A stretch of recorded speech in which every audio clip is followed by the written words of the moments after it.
Na história da filosofia e da ciência, poucos nomes evocam tanta controvérsia e fascínio quanto o de Giordano Bruno. Nascido em 1548 em Nola, Itália, Bruno viria a se tornar uma das figuras mais enigmáticas e influentes do Renascimento tardio. Sua vida e morte exemplificam o conflito entre o pensamento livre e as instituições estabelecidas, um embate que culminou em sua execução na fogueira, em 1600, na Praça Campo de Fiori, em Roma. O destino trágico de Bruno não foi um mero acidente da história, mas o resultado direto de suas ideias revolucionárias, que desafiavam não apenas a ortodoxia religiosa da época, mas também os fundamentos da cosmologia aceita. Para compreender por que a Igreja Católica considerou as ideias de Bruno tão perigosas a ponto de condená-lo à morte, é necessário examinar o contexto histórico e intelectual em que ele viveu e as proposições que ele ousou defender. No século XVI, a Europa estava no auge do Renascimento, um período de renovação cultural e intelectual. No entanto, a Igreja Católica ainda exercia um controle significativo sobre o pensamento e a produção de conhecimento.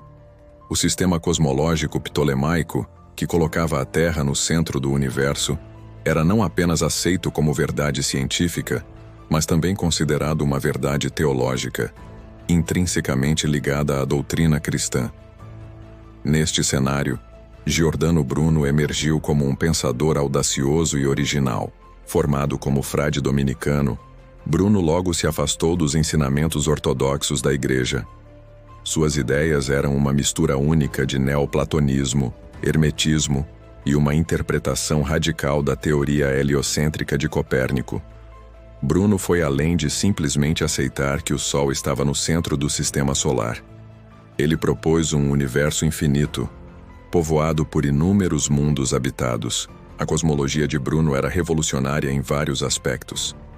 Primeiramente, a noção de um universo infinito desafiava diretamente a concepção medieval de um cosmos finito e hierarquicamente ordenado. Isso implicava que não havia um centro do universo, nem um lugar privilegiado para Deus ou para a humanidade. Além disso, a ideia de múltiplos mundos habitados levantava questões teológicas profundas sobre a singularidade da criação divina e o papel da Terra no plano de Deus. Mas as ideias proibidas de Bruno não se limitavam à cosmologia. Ele também desenvolveu uma filosofia que questionava dogmas fundamentais do cristianismo. Bruno rejeitava a doutrina da Trindade, a divindade de Cristo e a noção de pecado original. Em vez disso, ele propunha uma visão panteísta do universo, onde Deus e a natureza eram indistinguíveis, e a divindade estava presente em todas as coisas. A filosofia de Bruno também incorporava elementos de magia e ocultismo, que ele via como meios legítimos de compreender e interagir com o universo. Essa fusão de ciência, filosofia e misticismo era característica do pensamento renascentista. Mas Bruno levou essas ideias a extremos que muitos de seus contemporâneos consideravam perigosos. O conflito entre Bruno e a Igreja não foi imediato. Durante anos, ele viajou pela Europa, lecionando e publicando suas obras. Encontrou patronos em várias cortes europeias, incluindo a do rei Henrique III da França. No entanto, suas ideias heterodoxas e seu comportamento frequentemente confrontador o colocaram em conflito com autoridades religiosas e acadêmicas em vários países. Foi em 1592 que o destino de Bruno tomou um rumo fatal. Aceitando um convite para lecionar em Veneza, ele foi denunciado à Inquisição por um de seus alunos. Preso e extraditado para Roma, Bruno enfrentou um longo processo inquisitorial que durou 8 anos.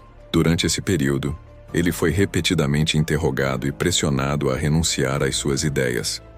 O processo de Bruno é um estudo fascinante sobre o conflito entre liberdade intelectual e autoridade dogmática. Os inquisidores estavam particularmente preocupados com suas visões sobre a natureza de Deus, a Trindade e a encarnação de Cristo. Também questionaram suas ideias sobre a pluralidade dos mundos e a eternidade do universo, que contradiziam a narrativa bíblica da criação. Ao contrário de muitos outros acusados de heresia, Bruno se recusou a se retratar. Ele manteve firmemente suas convicções, argumentando que suas ideias eram compatíveis com uma interpretação mais profunda e filosófica do cristianismo.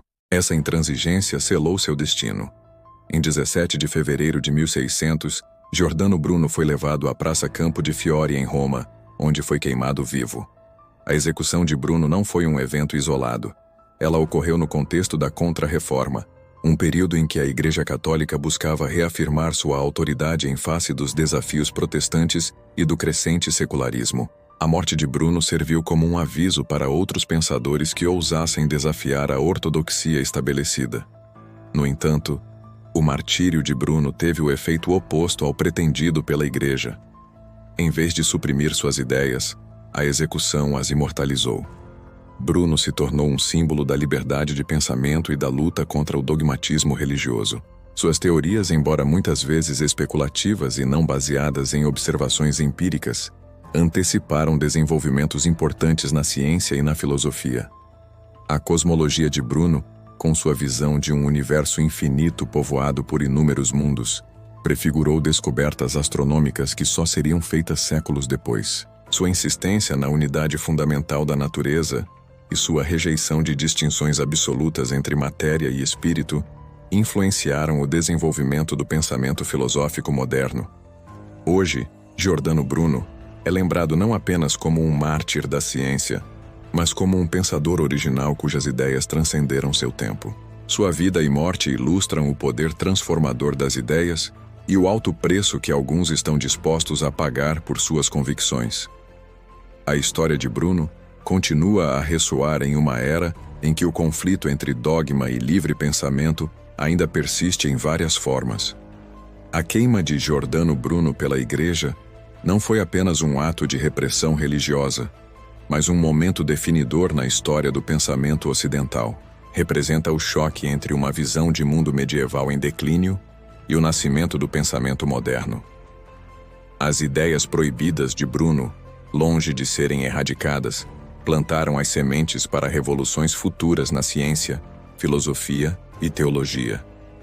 Ao refletir sobre o legado de Bruno, é impossível não se maravilhar com a coragem e a convicção de um homem que preferiu morrer por suas ideias a renunciar a elas. Seu exemplo continua a inspirar aqueles que buscam expandir os limites do conhecimento humano, lembrando-nos do valor inestimável da liberdade intelectual e do perigo perpétuo do dogmatismo.